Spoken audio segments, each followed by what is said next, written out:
Hello guys, आज मैं बनाने जा रही हूँ पाव भाजी जो बहुत आसान तरीके से घर पे बन जाती है। तो चलिए स्टार्ट करते हैं। तो भाजी बनाने के लिए हमें पहले आधे सब्जी को बॉईल करना है और आधे सब्जी को हमें फ्राई करना है। तो पहले सब्जी को बॉईल कर लेते हैं।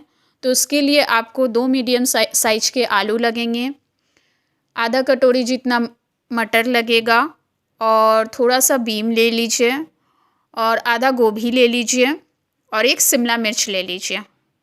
तो पहले फिर अब ये सब सारे सब्जी आपको बॉईल करना है। तो आप कुकर चढ़ा दीजिए गैस पे, उस पर धीरे धीरे करके सारे सब्जी आप डाल लीजिए। तो फिर उसके बाद 1 गिलास पानी डालिए जो बॉईल करने के लिए लगेंगे। अब देखिए सारा सब्जी कुकर में डल चुका है। तो आप 1 गिलास पानी डाल दीजिए और फिर कुकर को बंद कर दीजिए और हाई फ्लेम में रहने दीजिए गैस को और 2 सीटी लगा लीजिए। 2 सीटी लगाने तक का लगा लीजिए। फिर अब दूसरे तरफ मैं फ्राई करने के लिए जो सब्जी सब है, जो इंग्रेडिएंट लगेंगे वो सब रेडी कर लेती हूँ। तो अब सब्जी जो जो लगेंगे फ्राई करने के लिए, आप 1 गाजर ले लीजिए, 2 टमाटर ले लीजिए और 1 गाजर नहीं, 2 गाजर ले लीजिए, 2 टमाटर ले लीजिए और 1 बीट ले लीजिए और आधा गोभी ले लीजिए। सारे सब्जी को कद्दूकस कर लीजिए। सारी सब्जी जब कद्दूकस हो जाए तो उसके दूसरे तरफ फिर आप कढ़ाई चढ़ा दीजिए।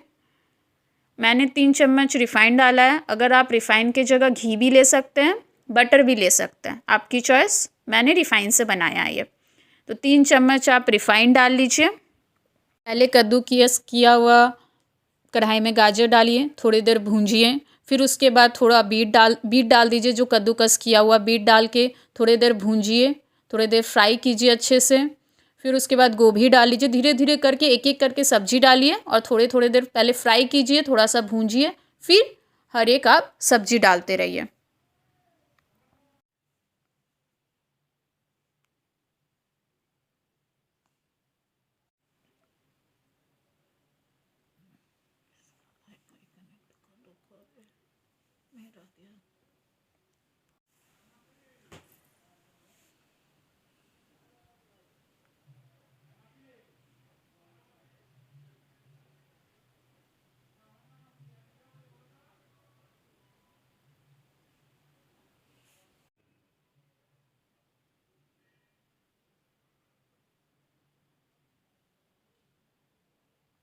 अब सारे सब्जी को भूंज लीजिए, हाई फ्लेम में ही भूंजिए।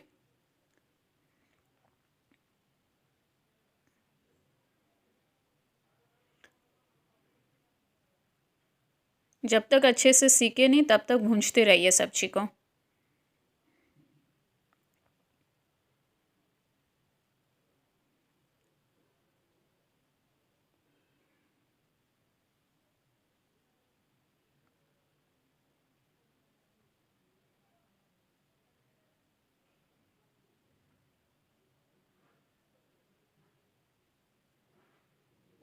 अब सारे सब्जी को एक तरफ कर लीजिए और फिर एक प्लेट से ढक दीजिए।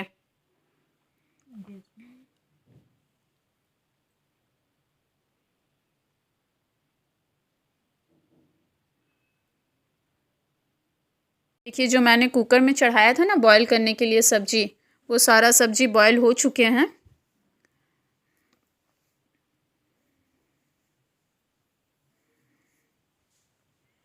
अब जो कढ़ाई पे भी जो सब्जी प्लेट से ढके थे वो प्लेट को हटा के फिर आप एक बार देख लीजिए कि सब्जी सीझा है कि नहीं। और एक मैसर आता है, उससे मैसअप कर लीजिए सारा सब्जी को और फिर उसमें बॉईल किया हुआ, अब उसमें क्या कीजिए, बॉईल किए हुए जो कुकर में सब्जी थे वो भी कढ़ाई में डाल लीजिए और सारा सब्जी को एक साथ मिलाते हुए मैसअप कर लीजिए सारे सब्जी को। जैसे मैं कर रही हूँ ना मैसअप, वैसे ही मैसअप करना है सारा सब्जी।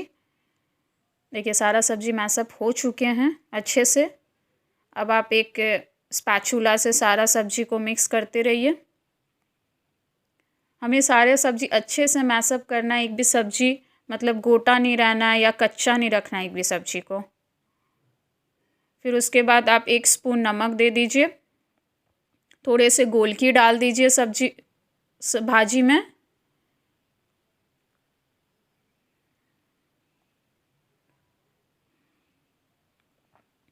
अब अच्छे से भाजी को मिला लीजिए।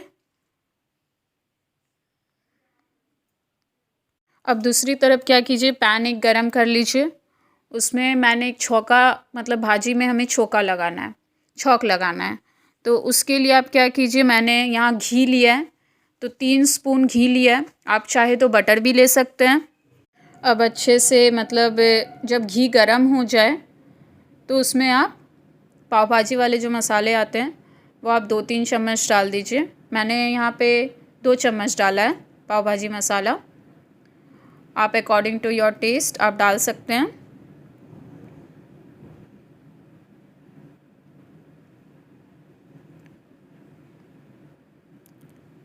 अब आप क्या कीजिए, उसमें भाजी में ये छौंका डाल दीजिए और अच्छे से भाजी को मिला लीजिए। भाजी देखिए कैसे बन के तैयार हो चुके हैं।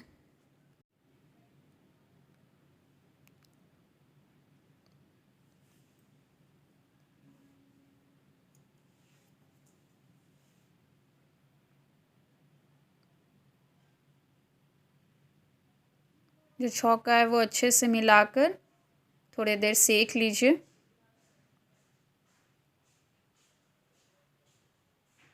अब क्या करते हैं, दूसरी तरफ पाव गरम कर लेते हैं। तो उसके लिए आप क्या कीजिए, एक पैन चढ़ा लीजिए।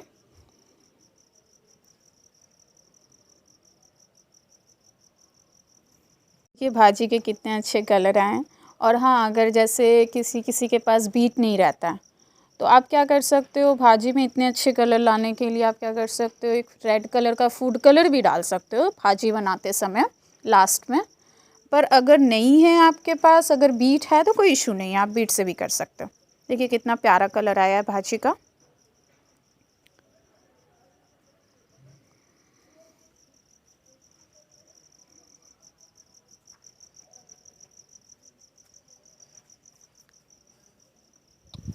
और अगर आपके पास बीट है तो फूड कलर का तो फिर कोई ज़रूरत है नहीं, तो आप फूड कलर फिर स्किप कर सकते हो। ये हम लोग पाव गरम कर लेते हैं। तो दूसरी तरफ आप तवे चढ़ा लीजिए। जैसे मैंने 2 पीस में कट किया है पाव को। अगर आपको जैसे गोटा सेकना है तो आप गोटा भी रख सकते हो। मैंने 2 पीस कट किया। तो बटर लगा लीजिए चारों तरफ पाव के। उसके बाद आप गरम कर लीजिए पाव को, अच्छे से पाव को सिकने दीजिए। पाव अच्छे से सिकेंगे नहीं तो टेस्ट आएगा नहीं, इसलिए पाव को अच्छे से सिकने दीजिए। अब क्या कीजिए, दूसरे तरफ पाव को पलटिए, बटर लगाइए और थोड़ी देर तक सिकने दीजिए पाव को। अच्छे से स्पैचुला या कुचिया जो भी हो आपके पास, उससे अच्छे से दबा दबा के पाव को सेकिए।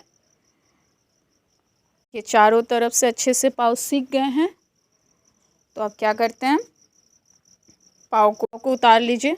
अब देखिए पाव भाजी बन के तैयार हो चुके हैं। कितना यम्मी लग रहा है ना पाव भाजी। आप भी ऐसे ही यही रेसिपी से बनाइए और आप भी मज़ा लीजिए पाव भाजी का।